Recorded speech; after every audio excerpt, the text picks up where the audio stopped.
Welcome to the Explainer. So, today we are going to tackle a belief that, let's be honest, almost every investor holds as sacred. The idea that if you're glued to the financial news, you're going to be a smarter, better investor. But what if I told you the exact opposite is true? So let's just get right into it, right? Does keeping up with financial news actually make you a better investor? You know, you might think so, but a huge pile of research says absolutely not. In fact, it might be the single biggest hidden danger to your portfolio's health. On the one hand, you have this very common belief. The more information you have, the better your decisions will be. It just makes sense, right? But the surprising truth, the thing we're really going to dig into today, is that more news often just leads to knee-jerk reactions and ultimately much worse financial results.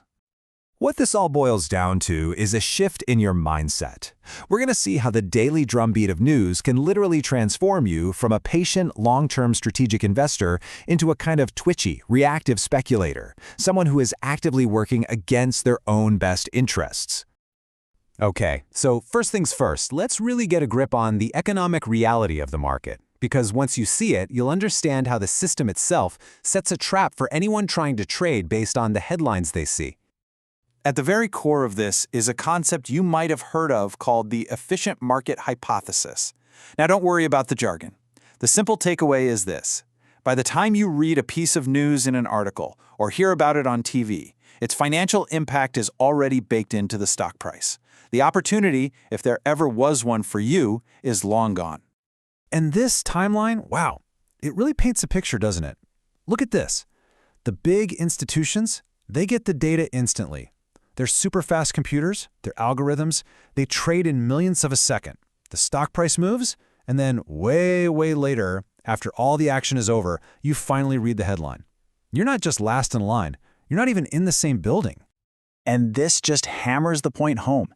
Institutions have faster data feeds, crazy sophisticated analytical models, and they can even get the company's CEO on the phone.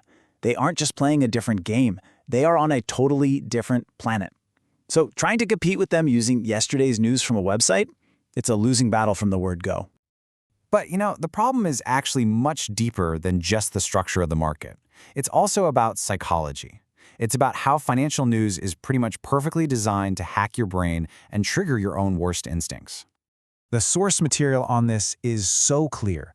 You have to remember, the business model for financial media isn't necessarily to inform you, it's to get your attention. And what's the best way to grab attention? Provoke a strong emotional reaction.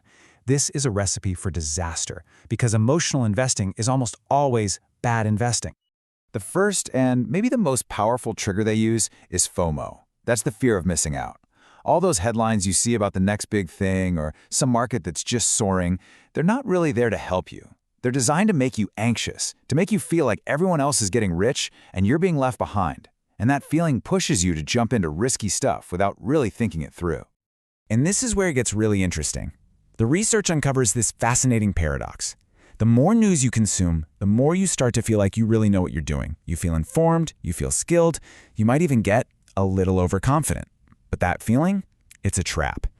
This is just completely counterintuitive. You'd think a really confident investor would be cool as a cucumber during a downturn, right? Well, studies show the exact opposite is true. The investors who feel the most overconfident are actually the most likely to panic and sell everything when the market gets choppy. Why? Because their whole belief that they can predict things just shatters, and they bolt for the exit. So, look, these traps we're talking about aren't just abstract ideas. They have a very real, measurable cost. And honestly, the numbers are pretty shocking. So let's talk about some hard numbers. There's this famous study by two professors, Barber and Odine, and what they found is just staggering. The investors who were trading the most, the ones probably reacting to every headline, they did worse than the people who traded the least, and not by a little bit. We're talking about underperforming by as much as 9.6% per year. I mean, that's not just a small leak in your portfolio, that's a massive wealth-sinking hole. And it actually gets worse. The research shows that, on average, the stocks these really active retail investors buy, well, they tend to do worse than the market going forward. And the stocks they sell, they often go on to do just fine. They call it negative selectionability, which is just a fancy way of saying there's a consistent pattern of buying high and selling low. But maybe the most devastating and most overlooked cost of all this constant churning is hiding right there in your tax bill. See, the tax system is basically designed to reward patience and to punish impatience. And this chart just lays out the penalty in black and white. If you hold on to something for more than a year, your profits get taxed at the much lower long-term capital gains rate. That's around 15% for most of us. But if you're jumping in and out based on the news, holding for less than a year, well, those same profits are taxed as regular income, at rates that can be more than double. You're literally just giving away a huge chunk of your returns for absolutely no good reason. Okay, so if the answer is to tune out all that daily noise, what should you be focusing on? I mean, how do you stay informed enough to be a good investor without falling into all these traps? The real key here is learning to tell the difference between signal and noise. And as you can see, the daily headlines, the rumors, the analyst upgrades and downgrades, that's all low-quality noise. It's designed to make you react. The real signal, the good stuff, comes from doing deep, fundamental analysis. And what that really means is taking all that time you might have spent scrolling through headlines and instead using it to understand the actual businesses you own a piece of. It's about looking at their real financial health, the quality of their leadership team, and where they stand in their industry to figure out their true long-term worth, not just their jumpy day-to-day price. Now, the goal isn't to become some kind of hermit who knows nothing about the world. It's to become noise-averse. So your new information diet should focus on the big picture stuff. Things like inflation trends, interest rates, GDP. You use that data to shape your overall strategy. And then, and this is so important, you have to learn to embrace inertia. In long-term investing, doing nothing is often the smartest, most profitable move you can make. When it comes down to it, the most powerful thing you can do is to consciously build what we're calling a sanctuary from the noise for your investments. It's a mental space where your portfolio is safe from the chaos of the daily news cycle, and it's allowed to just do its thing, to compound quietly over time, powered by discipline and tax efficiency.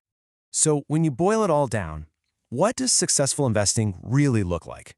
It's not about making some brilliant, genius move every single day. No, it's actually about having the discipline to not do anything, to just stand firm against that fire hose of daily news. And that really leaves us with one final and I think pretty crucial question to ask yourself. Are you letting the noise dictate your moves, or have you built a true sanctuary for your investments?